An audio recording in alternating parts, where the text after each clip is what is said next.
सच्चिदानंद सद्गुरु साईनाथ महाराज की जय। अब मैं साईं चरित के कुछ रहस्यों का उद्घाटन कर रहा हूँ।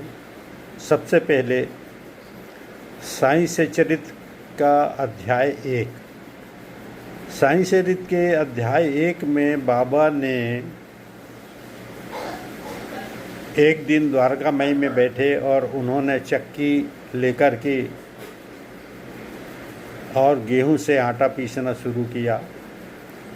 इसी बीच में गांव वालों को पता लगा तो पूरे गांव वाले सब वहां देखने के लिए इकट्ठा हो गए। उनमें 4 स्त्रियां थी। उन्होंने बाबा को हटा करके वो जो सारा गेहूं पीस डाला। बाबा ने फिर उस गेहूं के आटे को बोला कि ये गांव की सीमा में चारों ओर बिखेर कर आ जाओ, क्योंकि उन दिनों हैजा का प्रकोप आजू बाजू में बहुत चल रहा था। तो शिरडी गांव में हैजा का प्रकोप ना हो, इसलिए बाबा ने आटा वहाँ पे फिकवाया था। अब प्रश्न यह उठता है कि बाबा ने गेहूं ही क्यों पीसा? क्या ज़रूरत थी गेहूं पीसने की? क्या चावल का आटा नहीं बना सकते थे? क्या चने का आटा नहीं बना सकते थे?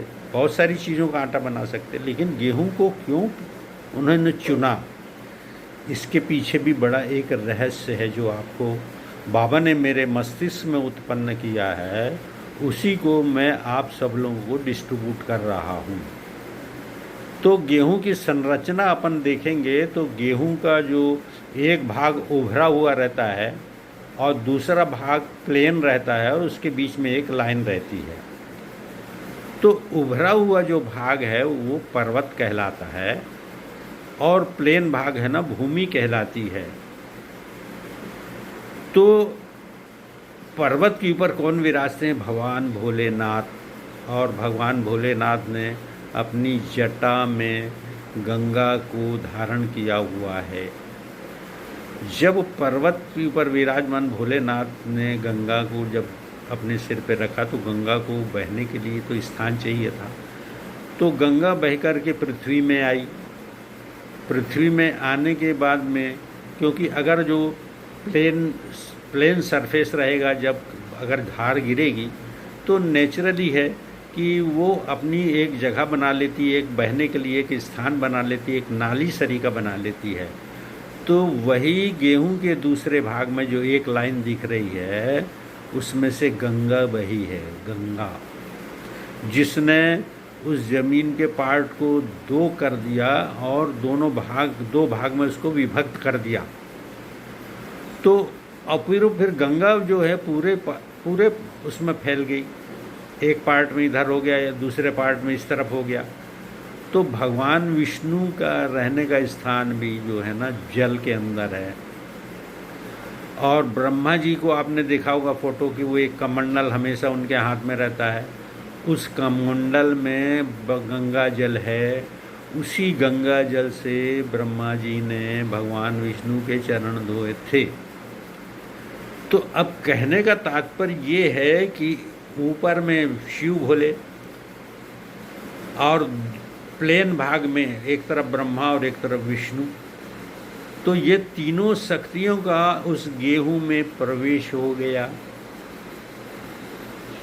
तो ये तीनों शक्तियां हैं, क्योंकि हमारे ऐसा विश्लेषण मिलता है शास्त्रों में भी कि अपने पूरे ब्रह्मांड में 3 शक्तियां, ब्रह्मा विष्णु और महेश। और बहुत सारी उदाहरण आप लोगों को मालूम है, मुझे विश्लेषण करने की आवश्यकता नहीं है। तो यह तीनों शक्तियां जब इस गेहूं में मिली हुई है तो बाबा दूसरे अनाज को कैसे पीसते? क्योंकि गेहूं के आटे में तीनों शक्तियां मिल गई हैं और फिर बाबा तो स्वयं ईश्वर अवतार हैं और उन्होंने जब अपने आटे में हाथ लगाया तो और चौथी शक्ति की तो बाबा ही मिल गई। तो उनके हाथ की और शक्ति लग गई, उसमें आ गया। तो बाबा ने कहा कि इस आटे को ले जा कर के गांव की बाहरी सीमा में चारों ओर बिखोर दो। क्यों बिखोर दो? क्योंकि उन दिनों शिरडी गांव के बाहर हैजा का बहुत ज़्यादा प्रकोप था और वह प्रकोप शिरडी गांव वासियों को ना सताए, इसलिए बाबा ने उस आटे का समझ लिया। तो ये आटे की जो डलवाया गया था, ये भी एक लक्ष्मण रेखा हुई, जैसे लक्ष्मण जी ने जब कुटिया सीता जी को इस निर्देश दिया था कि मैं ये रेखा को खींच के जा रहा हूँ, इसके बाहर तुम मत जाना। तो वही आटे की जो लकीर जो सीमा में डाली गई थी, वो भी लक्ष्मण रेखा का काम करी, क्योंकि उसमें तीनों शक्तियाँ मिल सकती थी। तो नकारात्मक शक्तियाँ कैसे वहाँ पर प्रवेश कर सकती हैं? उन शक्तियों को तो पार कर ही नहीं सकती है ना वो। तो इसलिए बाबा ने जो गेहूं का आटा पीसा था, गेहूं को पीसने का यही कारण था। इसी कारण से बाबा ने वो गेहूं के आटे को चारों ओर भिजवाया था, क्योंकि ये तीनों शक्तियों को लांघना बहुत मुश्किल कार्य, रोग दोष ये सब भी अंदर सीमा में नहीं घुस सकते थे। अब मैं ये वीडियो को खाली यहाँ इतना ही समाप्त कर रहा हूँ। इसके बाद बाबा ने चक्की का जो रहस्य है, जो चक्की थी दो पार्टों के बीच में, दो, एक नीचे का पार्ट, एक ऊपर का पार्ट और मुठिया, इसका रहस्य, इसमें जो पाप कैसे क्षय होते हैं उसका मैं विश्लेषण करूँगा। और आप सब लोग इस वीडियो को सुनने के बाद कमेंट ज़रूर करें, ताकि मुझे भी और ऐसे गूढ़ रहस्य जो बाबा ने मुझे प्रदान किए हैं, मैं आपको और मैं रहस्यों को आपको भिजवा सकूं।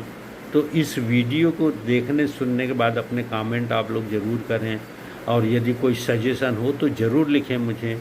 अंत में ये मैं वीडियो को यहीं पर समापन करता हूँ। सच्चिदानंद सद्गुरु साईनाथ महाराज की जय। ओम साईनाथाय नमः।